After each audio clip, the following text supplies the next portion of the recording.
बहुत समय पहले की बात है। एक नगर में विशाल नाम का एक लड़का रहा करता था और उसका दिमाग बहुत तेज था।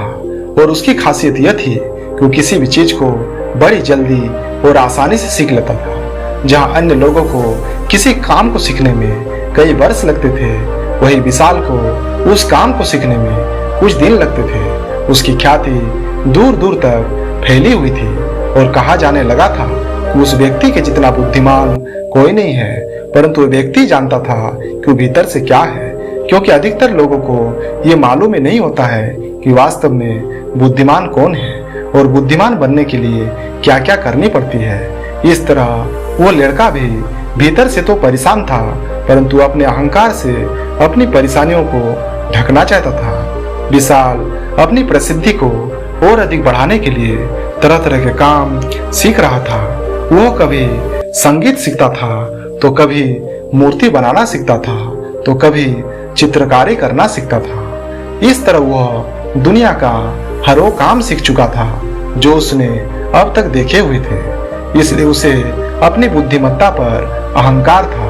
वो स्वयं को बहुत बुद्धिमान समझता था, क्योंकि कोई भी साधारण आदमी एक काम कर सकता है या दो काम कर सकता है या ज्यादा से ज्यादा 3 काम को कर सकता है, परंतु विशाल सैकड़ों काम को कर सकता था और बहुत अच्छे से कर सकता था।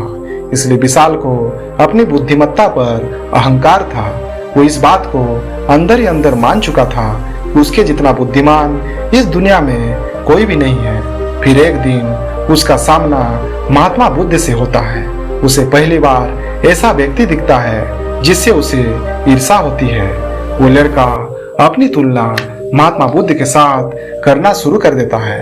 वो देखता है कि बुद्ध के पास तो एक भिक्षा का कटोरा है, लेकिन उसके पास धन की कोई भी कमी नहीं है। बुद्ध के वस्त्र तो साधारण थे, परंतु उसके वस्त्र बहुत कीमती है। बुद्ध तो जमीन पर नंगे पैर चलता है, परंतु वो नंगे पैर नहीं चलता।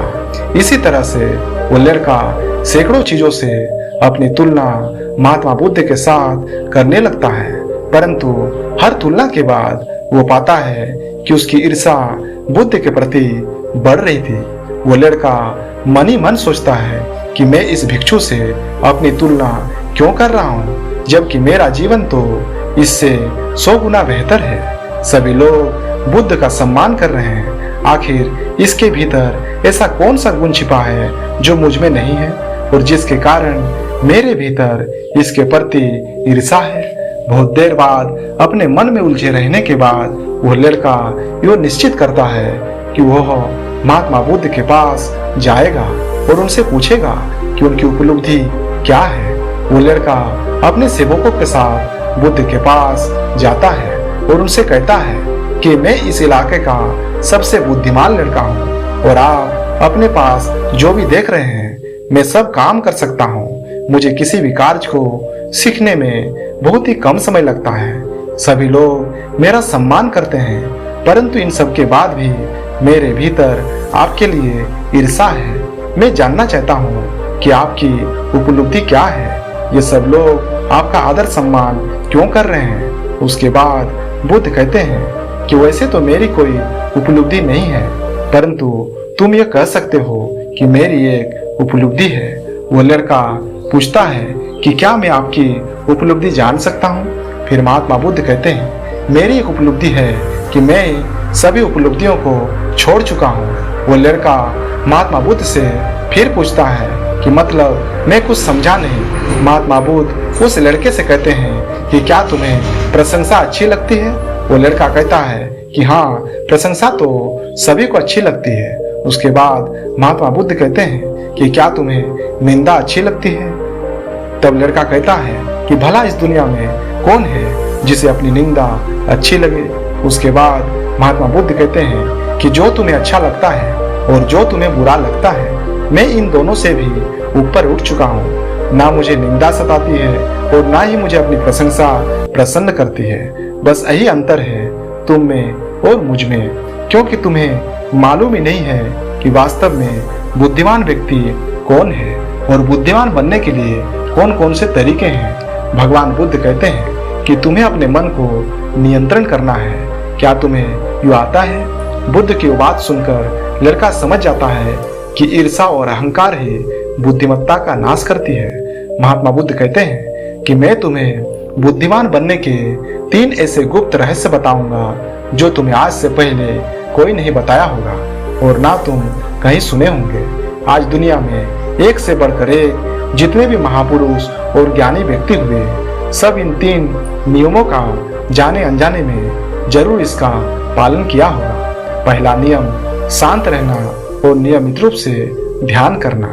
बुद्धिमान इंसान को बहुत ज्यादा बोलना पसंद नहीं, उसे एकांत में और शांत रहना पसंद है। वे तनाव और गुस्से को काफी दूर रखते हैं। वो ऐसा इसलिए करते हैं कि जो इंसान जितना ज्यादा शांत रहता है, उस व्यक्ति का दिमाग उतना तेज और फुर्तीला होता है। बुद्धिमान व्यक्ति को एकांत में रहना ज्यादा पसंद है और उसके लिए ध्यान करना सबसे कारगर उपाय माना जाता है, क्योंकि ध्यान करने से हमारे दिमाग को एक विशेष प्रकार की ताकत मिलती है और हमारे दिमाग में अवस्थित सभी अपशिष्ट विचारों को नष्ट करती है। साथ ही हमारी एकाग्रता को बढ़ाती है, मन को स्थिर रखती है, सोचने समझने की बुद्धि और हमारे जीवन के लक्ष्य को स्पष्टता और उससे अवगत कराता है, ताकि हम अपने अंदर आत्मा से अपने लक्ष्य को स्पष्ट तरीके से देख सके और अपना लक्ष्य आसानी से हासिल कर सके। दूसरा नियम, हर मुश्किल काम को आजमा कर। बुद्धिमान और समझदार इंसान हर मुश्किल से मुश्किल काम को यूं आसानी से कर लेता है और वही साधारण इंसान आसान से आसान काम को मुश्किल समझकर नहीं कर पाता, क्योंकि वो मुश्किल काम को करने से घबरा जाता है और ऐसा इसलिए होता है क्योंकि उसका आत्मविश्वास पूरी तरह से खत्म हो चुका होता है। इसलिए आपको अपनी शक्ति को पहचानना होगा और अपनी बुद्धि का इस्तेमाल करके अपनी कमजोरी को खत्म करना होगा। जब तक आप कोशिश नहीं करेंगे, खुद की शक्ति को नहीं पहचानेंगे और हर मुश्किल काम को नहीं आजमाएंगे, तब तक आप एक बुद्धिमान और सफल इंसान नहीं बन सकते। तीसरा नियम, हर कार्य और निर्णय सोच समझ कर ले।